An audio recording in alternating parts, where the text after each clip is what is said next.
Hello, Tungsten Miner here. Last time I left off talking about BuildCraft machines with the filler down there and the quarry just over here. This time I thought I'd get into the rest of the machines for crafting and construction. So, let me jump into where I left off. Okay, next up is this Auto-Workbench. This is a way to automate the production of whatever you can make on a crafting table. It's got an inventory for, or it's got a crafting area where you put down items and it just takes a little ghost image of them, tells you what it's going to make. And then so long as there's the raw materials in this inventory down here, it'll slowly work its way through making that item. You can then pump them out again using all the standard ways that you remove something from an inventory. Whoops.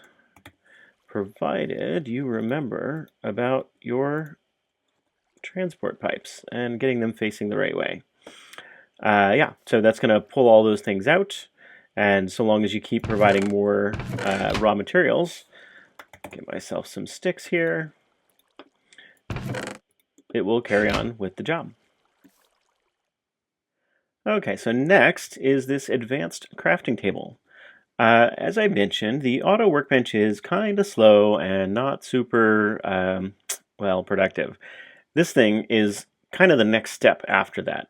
So what you do is you put your recipe up here, and it's just going to take a little image of all the stuff that you put in and tell you what you're going to get out again. And as soon as you put any items in here that are needed for the recipe, once there's enough to complete a recipe, the lasers over here will take some power and shoot them at this and create whatever it is you need. So for example, I've got some oak planks over here. I've got a pulsar to suck things out. As soon as I throw that switch, it starts moving those oak planks into the crafting table. And once we get enough of them, it's going to go ahead and get those lasers to zap it. And you can see it takes very little power for a simple recipe like this. So just need to be in reach of those lasers and things go pretty quickly. The inventory is going to build up here, so you need to pump it out if you want to do that. And all the same kinds of tricks for moving things around work for that too. So of course, you've got one of these can have one recipe, and if you've got some process that you want to go through and build a whole bunch of things, you can set things up so that you've got a couple of different crafting tables all adjacent to one another. You still need to move things from one to the other with pipes, but you can fit quite a few because the range of these things is, I think, 4 or 5 blocks. So you can make a little circle, go around, and complete kind of whatever complex crafting process you need to do. All right, next up, I'm going to talk about our architect table and the block that goes with it, the builder block. So this basically allows you to make a copy of various structures. So I've gone ahead and already set up something, so we have a little demo here. You use the landmarks the same way you would with building a quarry, building a filler, all the same stuff. Except when you place the architect table down in front of your red outlined area, the bars go blue and black, like these ones, instead of building a frame or going yellow and black like those. The structure I've built, which is contained entirely within our little blue blocks, has a couple of different interesting sorts of blocks that tell you a bit about what does and doesn't transport. So, for example, I've got some wood planks here, just regular wood blocks. I've got some stairs, and you can see I've got some facing in this direction, some facing in that direction, so there's an orientation difference to them. You can see I've got a chest here, which has a few landmarks in it, and I've got some microblocks set up. The way you use the architect table, so you right-click on it, and you've got some options. You need to get yourself one of these blueprints. Oops, here, let's do it this way. The recipe for the blueprint is just lapis with some paper around it. Once you've got yourself a blueprint, you stick it in here, and in a short amount of time, no power required, you wind up with a blueprint that has the name that you've given it, and more importantly, the pattern of blocks, and in fact, the exact kinds of all the different blocks that you've got in here.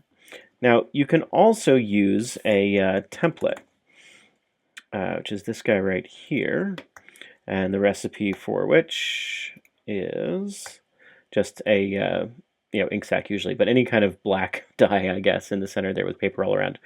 And the template works a little differently. So I'm going to make one of those, and we'll put this off to the side. The template only records the positions, but not the kinds of each block. So we'll make, with both of these, another example, and you'll see what the difference is. This rotate setting has to do with the direction of the builder block. So I've got rotate on, which means whenever I build the next structure, the builder block is going to be in the same place as the architect block when the structure is finished being built. If I have rotate turned off, then no matter which direction I wind up facing it, so if I put my builder block down in that direction instead of that direction, or if I put it down in that direction instead of that direction, the next block is still going to be to the north, right? That stair block is always going to be the north of this block, no matter which direction this thing is facing. That stair is always going to be to the north. If I have rotate turned on, then if I have my block so that I'm facing north when I place it down, then yeah, that stair block is going to be right behind it. But if I'm facing west, then the stair block is going to be to the west. If I'm facing south, it's going to be to the south. So rotate allows you to make a structure that can be turned depending upon what direction your builder block is facing when you put it down. If you take rotate off, it will always face the same orientation, north, south, east, west, that you had to start with. Excavate on and off means that if you place your builder block underground somewhere, does it dig out enough blocks to start putting things down or not? If not, then it can't place things where there's already a block. Okay, so let's go take a look at what happens when we actually use this thing. I've got this blueprint which I made of the structure, and I've got this template which I made of the structure. So if I walk over here and place down my builder block, right click on it, it's got one spot for whatever I'm trying to build, so I'm going to drop a template in there. And this inventory is saying, here's an inventory to place the stuff you're going to use to build it. Here's a description of what you need in order to build that thing, including any fluids that you might need. So if there was water or lava or some other fluid in the area that was defined by your landmarks there, you'll need to provide that as well as fluids. And so you can drop buckets in and put these things in here. Since I'm using a template, it's not telling me what blocks I need. I just need to drop them in there and then provide some power. And it's going to recreate as closely as it can the general shape of the thing that I had. So we can see this ought to be stairs around the back here. This ought to be a chest. This ought to be my micro blocks. This ought to be the other micro block. And these ought to be the stairs down here. But of course, I used a template, so it didn't remember which blocks in particular I used, and it just used whatever blocks I gave it to go ahead and build it. Once it finishes building, of course, I've got left over the things I gave it, and it takes the template out of this slot and drops it into the inventory, so I get it back again. If I move over here, and of course we notice I started with rotate on, so the original structure was facing, I'm facing north right now with the original structure oriented towards me. Now facing west, the new structure is facing towards me, but on a different facing. And so the whole thing's been rotated. Now I can put this block down, and instead of giving it the template, I'm going to give it the blueprint. And of course, it's going to tell me what blocks I need because the blueprint remembers what blocks were part of the original construction. So it knows that I need all of these different things. The funny thing is that while it tells me I need these micro blocks, you'll see in just a moment, it doesn't actually work. I'm in creative mode right now, so it turns out I don't have to provide it any of these things. But in survival, you would have to put in all of the materials necessary in order for this thing to work. And I think, yeah, except for the micro blocks, I've got everything. So this isn't necessary for me. I'm just going to go ahead and put some power in there. It's going to make the blocks on the fly, dropping them in there and orienting them all in the correct directions. Even the staircases are facing in the rotated positions, right? So all of my staircases were facing inwards in the original structure, and they are again in this new one, even though the whole structure has been rotated. So it's pretty clever about working that out. The chest, in fact, has the same items, even in the same locations in the inventory that it started with. However, we've had a casualty, Notice there's no little microblock table over here. Microblocks don't make it through the process, unfortunately. So if you're making things with microblocks, you'll need to use a different process for cloning them, unfortunately. So that gives us the architect's table, which can be used for making blueprints and for making templates.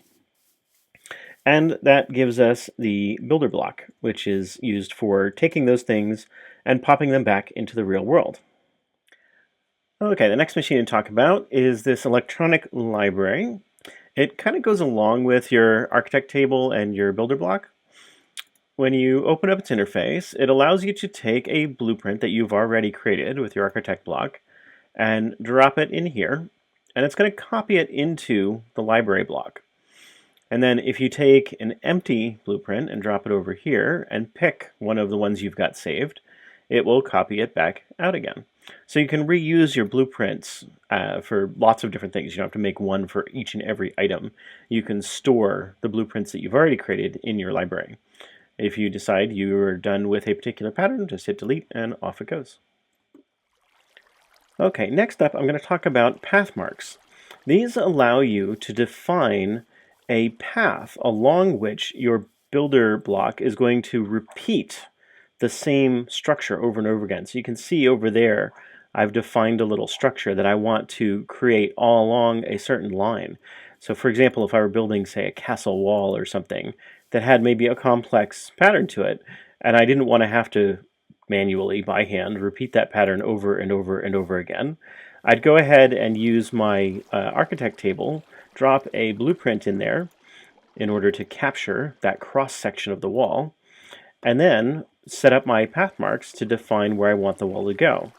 Now I started at the far end and worked my way back again so that I'm now at the end of the path, such that when I put my blueprint in here, it can tell me what I need, I can then give it some power and it's going to start building from where I left off.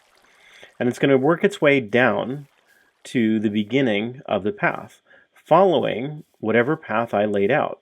And it's going to take whatever corners I described, it's going to go across whatever angles I described. So long as it's got power and materials, it'll just keep checking out those little blocks to build repeatedly those sections in order to make up whatever pattern I decided I wanted.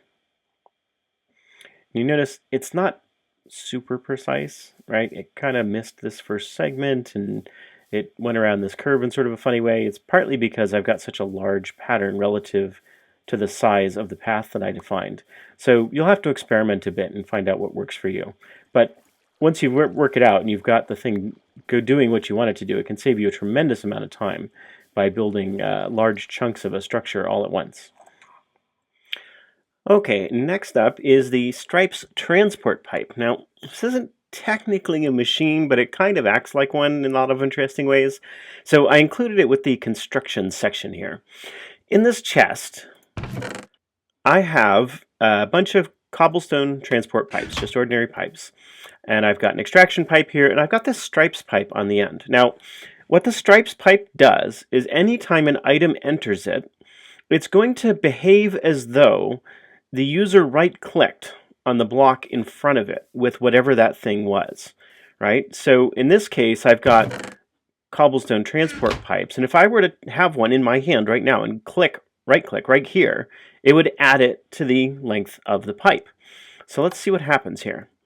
I'm going to start pulling them out of the chest, transporting them into the stripe pipe, and when they get to the end, the stripe pipe is going to take those cobblestone transport pipes and add them one by one to the end of the chain. Now, it's smart enough to notice what I'm doing here and to extend itself a little bit further along, right? So now it's taken all of the pipes that I had put in the chest and extended itself in that direction. Yeah, it's got a couple stuck in there that are not exactly visible, but yeah, sooner or later it'll get them all sorted out. So, handy thing here, right? If you have an item transport pipe that you want to extend into some space that you can't reach easily yourself, maybe straight up in the air, or maybe across the chasm, or maybe through a narrow little crevice or something, you can use your stripes transport pipe at the end of it and just have it auto extend itself along.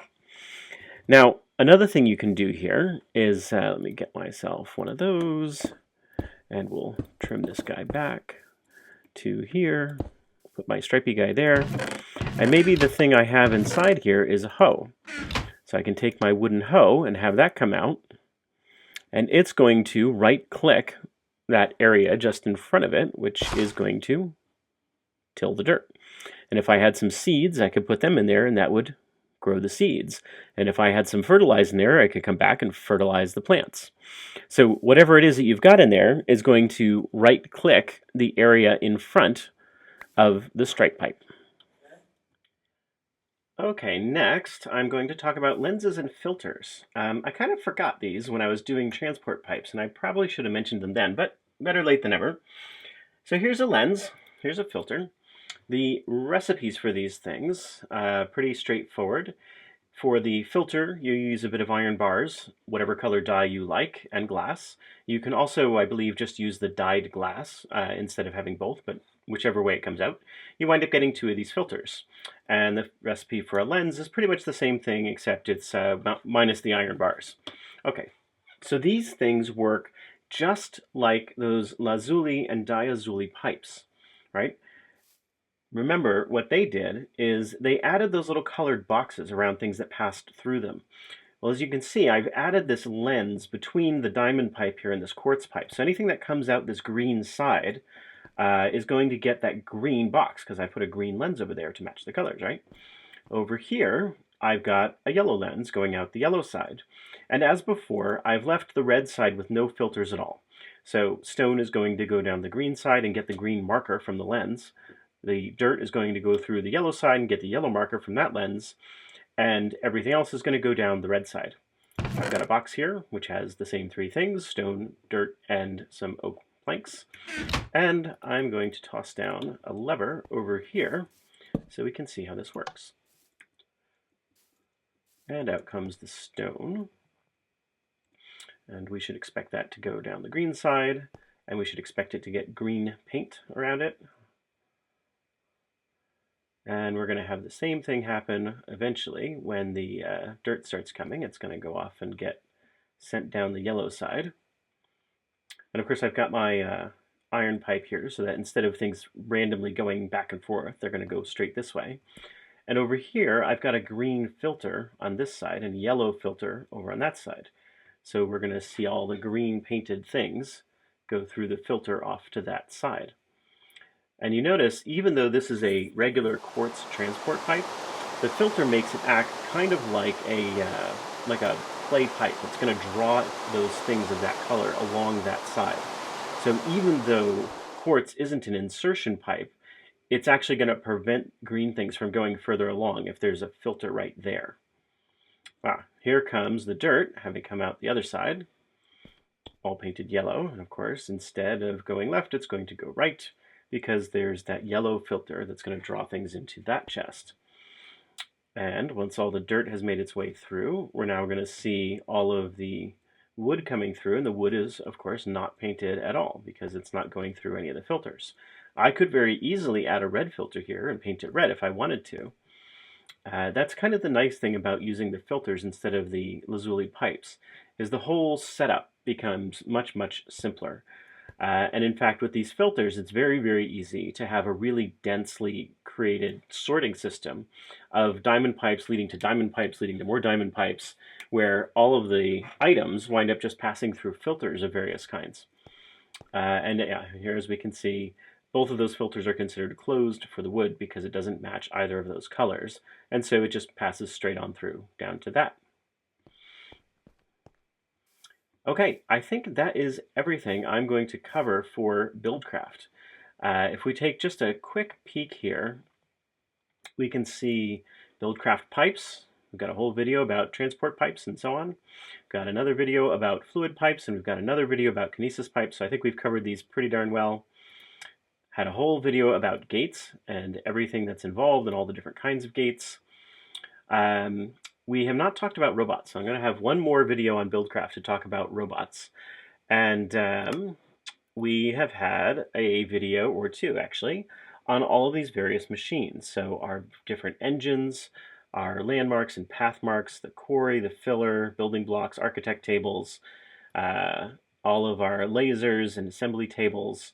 I didn't talk about these paintbrushes. They're really just, if you right click on a pipe, it's going to paint it that color, just as though you had made it with that color glass. We've talked about facades, we've talked about lenses, we've talked about filters, we've talked about the power adapter. This gate copier, you just right click a gate and it will read the settings that are on that gate, and then you can click on another gate and it will paste those settings into that gate. We've talked about oil and fuel, and here are some of the chipsets and little parts and pieces. So, BuildCraft, apart from robots, which will be our last video next time, is complete. So, if you like this video, hit the like button. If you want to know when that robots video is ready, hit the subscribe button, and I will talk to you later.